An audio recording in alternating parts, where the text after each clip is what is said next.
Hello, and welcome to the Kathleen Spracklin podcast.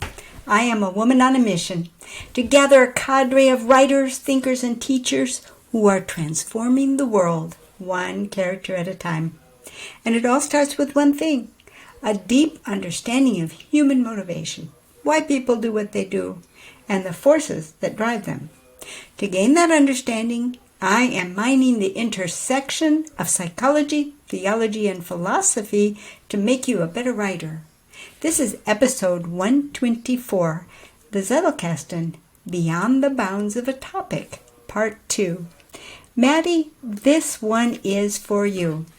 Maddie asked a very, very insightful question on the original Part 1 of how a Zettelkasten morphs beyond the bounds of a topic. And I thought it was deserving of another go at explaining what's happening with linking cards into a Zettelkasten, especially when the Zettelkasten is just getting started and the deck is fairly small. So let's take a look at a review of the example that brought the question up. The question that Maddie is referring to is when we were dealing with placing this card, this 4D5, the nature of a taxonomy. We needed to find out where that card could go in our Zettelkasten. And there's a rather basic rule of thumb here, and that's that the child card, the new card, chooses its own parents. The new card that you are adding to the Zettelkasten belongs next to the card that it most closely aligns with in the Zettelkasten. Now, the nature of a taxonomy, as Maddie pointed out, launches off into taxonomy in a general sense, whereas 4D is specifically about the taxonomy of the character traits, and not only that, 4D introduces a whole section that's going to be deeply about the character traits because it's that whole fourth section of the book, Writing with Emotion. My book that we're using as our sample. Okay, so, but the reason why nature of a taxonomy chose as its parents the taxonomy of the character traits is that the Zettelkasten that we're working on jointly is rather small, and this is the only card that it really links to at all, and it links to this card by the word taxonomy. They're both about taxonomy, so that's as good as you're going to get in terms of a link. The amazing thing with the Zettelkasten is that that's plenty good enough. And we're going to, if the whole of taxonomy and the Linnaean classification system should happen to grow up right here in the middle of our character traits, that would be just fine. Zettelkastens do that. Yeah, they do. And that's something you might as well face really early on, is the closeness of the nature of the card that places a card in a certain spot. Okay.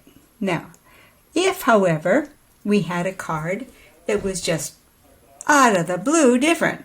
Jellyfish have been around 500 million years. That's longer than the dinosaurs. Guess what? We've seen this card quite a while ago, but in an example when we were talking about using numeric prefixes and why you might want to have those.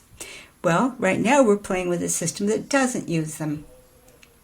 And so, since this card, jellyfish, have been around 500 million years, has nothing whatsoever to do with anything that we've got so far in our Writing with Emotions data, then that would mean it would have to have a brand new number. All of our numbers start with 4. Okay, that one would have to be 5. And then, if as time went on, that built up and grew, and you ended up adding another card talking about squid and jellyfish, and you happen to notice in that card that squid and jellyfish are far apart in the Linnaean taxonomy. Well, Now you've got taxonomy starting to grow up in 2 places in your Zettelkasten. Oh my! You know what? That's perfectly fine. It will happen. When you go to place this squid and jellyfish card, you get to decide. Is it a closer match to that other card up there on Linnaean taxonomy? Or is it a closer match to jellyfish? Well, I think we both agree it's a closer match to jellyfish. So it would go right next to jellyfish, but we would want to make a note, and this is the symbology that I use, a square bracket and a little arrow, and I would point to the other card on taxonomy just so you know that you can also look over there and see information about the taxonomy. So the two cards would link to one another and reference one another, because it will happen that you will have topics growing up in 2 places in a Zettelkasten. If you follow the rule that every child card, every new card, goes with the most closely related card in the Zettelkasten, you will get topics growing up in the same place. Now let's take another example that is a little bit challenging because it's closer afield and yet it doesn't link to anything.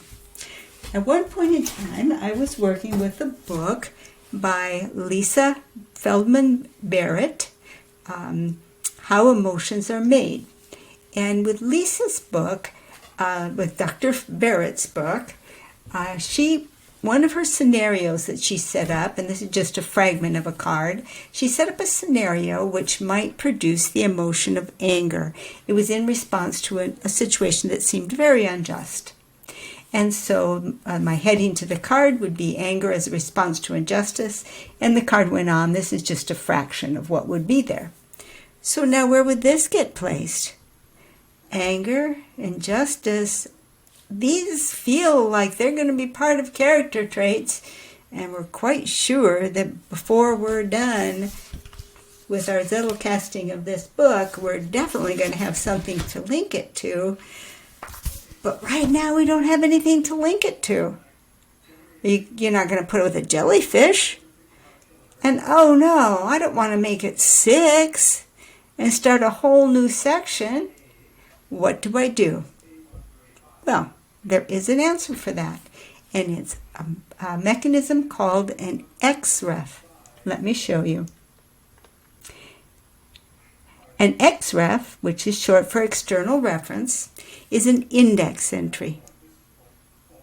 It's not a card placement, it's an index entry. And just as you might have noticed on this card, the reference was Lisa Feldman Barrett, How Emotions Are Made, page 112. That reference